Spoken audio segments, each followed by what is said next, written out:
ফ্যামিলির সবাই আজ মন চাইতেছিল চিকেন কাবাব আর নুডলস খাবে। সবার মন রক্ষার্থে আমি সেটাই তৈরি করলাম আর আপনাদের সাথে শেয়ার করলাম। আশা করছি আপনাদের সবাই ভালো লাগবে।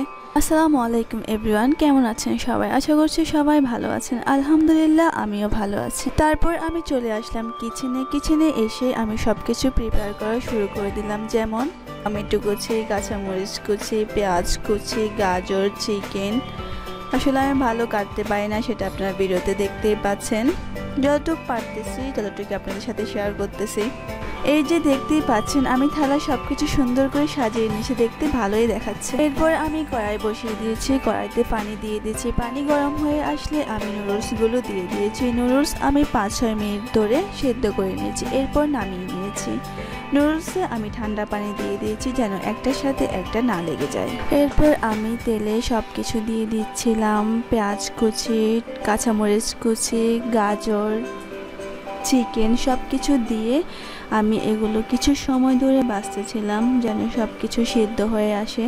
আসলে সব কিছু একসাথে দিলে হয় কি সেদ্ধ হয় না ভালো করে, আর টেস্টও ভালো আসে না।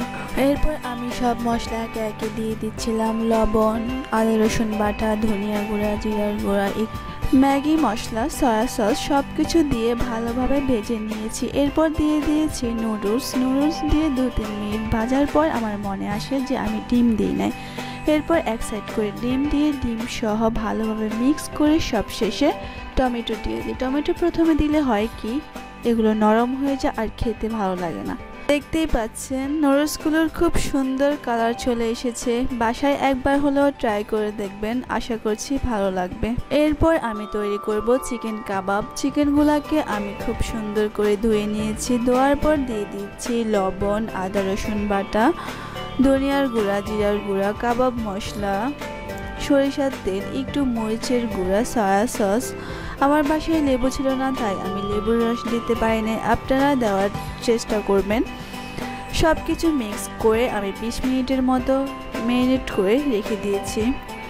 20 মিনিট পর চলে আসলাম চিকেনগুলা ভাজার জন্য। চুলার আঁচ কমিয়ে দিয়ে চিকেনগুলা ভাজবেন।